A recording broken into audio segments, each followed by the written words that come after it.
Le moins que l'on puisse dire, c'est que cet épisode a osé révéler certains pseudos interdits depuis maintenant quelques années et que certaines choses avancent peu à peu dans la direction que tout le monde attendait. En effet, si vous avez vu le troisième épisode de la série Agatha All Along, vous avez pu remarquer quelques références, mais peut-être que certains secrets vous ont échappé et que certains mystères ont besoin d'être éclaircis. C'est pourquoi la vidéo est faite. Si tu souhaites, chaque semaine nous éluciderons les mystères liés à la série Agatha All Along. Alors abonne-toi et active la cloche pour ne rien louper chaque semaine. Allez, partons en direction de la route de Salem pour évoquer tous les mystères secrets et révélations d'Agatha All Along épisode 3. Mais avant de continuer, je souhaite remercier Instant Gaming qui est le partenaire de cette vidéo. Si tu veux te mettre bien pour cette fin d'année et jouer à tous les bangers qui arrivent, que ce soit Wukong, Dragon Ball Sparking Zero, Star Wars Outlaws, FC25 ou rejouer à des classiques comme GTA, Marvel Spider-Man ou encore God of War, eh bien c'est possible avec Instant Gaming et en plus avec des prix attractifs. Et si comme Deadpool vous êtes fan de l'univers Marvel et que vous jouez à Fortnite, eh bien ces derniers ont sorti une saison spéciale pour l'occasion. Remplissez votre tirelire de V-Bucks via Instant Gaming pour profiter de maximum de réduction. N'hésite plus et clique sur le lien en description.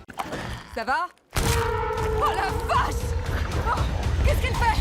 Où elle va? Avec l'avancée des épisodes, on se rend compte au fur et à mesure que l'intrigue de l'ado est clairement ce qui va être au centre de beaucoup de révélations. Il est le point central de beaucoup de mystères dans la série et cet épisode 3 commence déjà à nous apporter quelques révélations le concernant et surtout de nouvelles suppositions arrivent à son sujet. Il est à l'heure actuelle impossible de savoir qui il est réellement. Déjà, dans les premiers épisodes, son identité a été masquée. Ici, on se rend compte que ça n'est pas masqué uniquement à Agatha, mais que dès qu'il souhaite parler de son identité ou de qui il est mis sous sourdine. Et nous avons désormais une explication plus claire à ce sujet. Lorsque le groupe s'engage sur la route des sorcières, Jen demande à l'ado qui il est vraiment. Lorsqu'il répond, le même effet magique se produit et aucune des sorcières n'est capable d'entendre sa réponse. Lilia Calderu, la doyenne du groupe, explique que quelqu'un a jeté un sort pour placer un sceau sur l'ado, bloquant sa présence et sa véritable identité. Et si vous avez peur de ne jamais savoir qui il est, Agatha est venue nous rassurer et permettre de faire durer le watch time en nous disant que nous finirons par découvrir ce qui se cache derrière tout ça, une fois que la route des sorcières sera terminée. Maintenant que des mots sont posés sur ce qui bloque, il ne nous manquera plus qu'à connaître l'identité de ce qui se cache derrière le M présent sur sa bouche. Lorsqu'il parle avec Alice ou Gulliver, cette dernière lui dit s'être fait tatouer à l'âge de 13 ans dans le but de conjurer cette malédiction familiale, ce à quoi il répond que lui aussi, à ses 13 ans, beaucoup de choses lui sont arrivées. Si on sort la calculatrice, l'ado a maintenant 16 ans. WandaVision, c'était il y a 3 ans, à la fin de WandaVision, Billy a plus ou moins 13 ans. Tout correspond plutôt bien. Au final, de ses 13 à 16 ans, on ne sait rien sur sa vie. Et potentiellement, à partir de ses 13 ans, il s'est passé la fin de l'ex et donc sa disparition. Les arguments colleraient avec le fait que l'ado soit Billy. Mais pour le moment, aucune véracité là-dessus. Si cet argument-là pourrait nous indiquer que l'ado c'est Billy, en revanche, pour Agatha, elle pense que Tin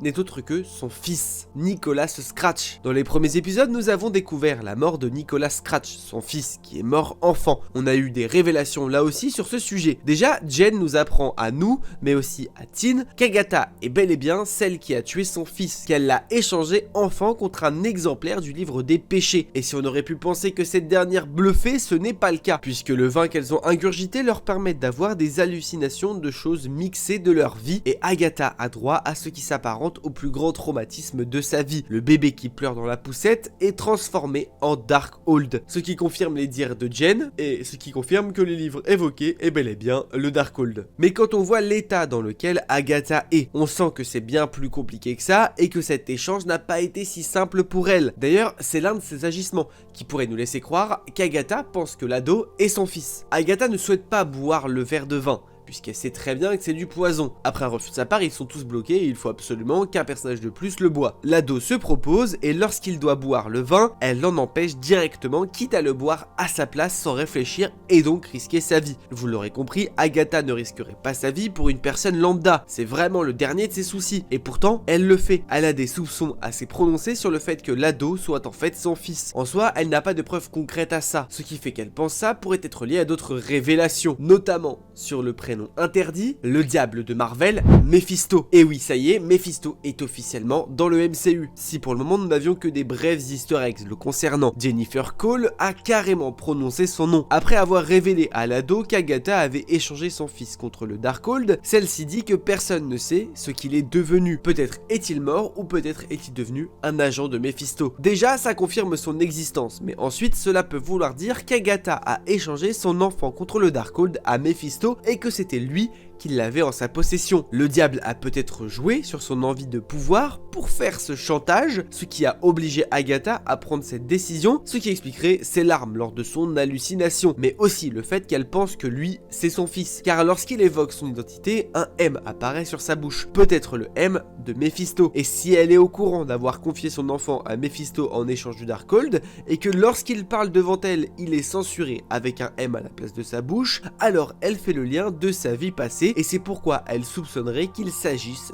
de son fils. Et c'est vers ici que la série veut nous emmener, mais je reste persuadé que l'ado est bel et bien Billy, le fils de Wanda, et que celui-ci a quand même un lien avec Mephisto qui est celui qui l'a créé après la disparition de Lex. Voilà en tout cas toutes les révélations concernant l'enfant d'Agatha et aussi les révélations concernant l'ado. Mais ce qui est sûr c'est que je pense après chaque épisode, avec ces vidéos là, nous en reparlerons à chaque fois. Mais laissons-le de côté et découvrons les autres mystères et révélations de ce troisième épisode. Lorsque Madame Hurt est en pleine hallucination, cette dernière dit « Wanda, s'il vous plaît, laissez-le respirer ». Ça ne vous aura peut-être pas échappé qu'ici c'est une référence aux premiers épisodes de WandaVision lorsque Monsieur et Madame Hurt mangent chez Wanda et Vision et que son mari s'étouffe. Cela fait partie des grands traumatismes de sa vie, surtout lorsque l'on sait que Monsieur Hurt n'est plus de ce monde. Wanda en est peut-être la raison. D'ailleurs, à la fin de l'épisode, elle semble avoir rejoint son mari dans l'au-delà. La question maintenant, est-ce qu'à chaque fois et à chaque épisode, une des personnes mourra? Si cette question ne peut pas être répondue, ce qui est sûr c'est que leur traversée de la route des sorcières ne sera pas évidente et Lilia Calderu dit à travers une vision qu'il faut faire confiance à Agatha et faire en sorte de la protéger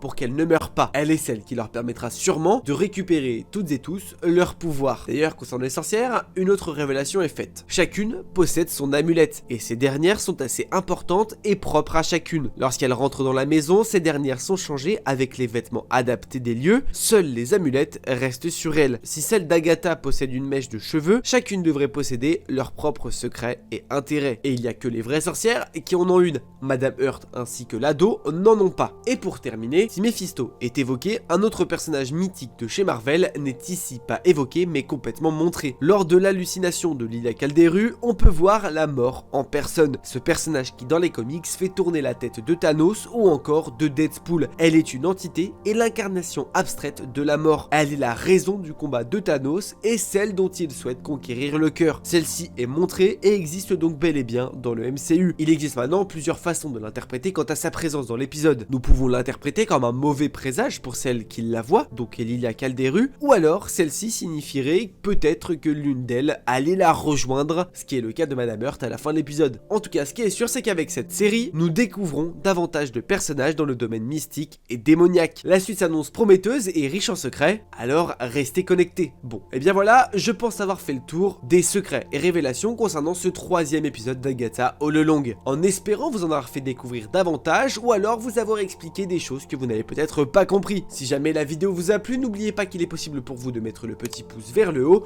de vous abonner et d'activer la cloche pour ne louper aucune des prochaines vidéos. N'oubliez pas, mais de grands pouvoirs impliquent de grandes responsabilités, je vous fais des bisous. Ciao!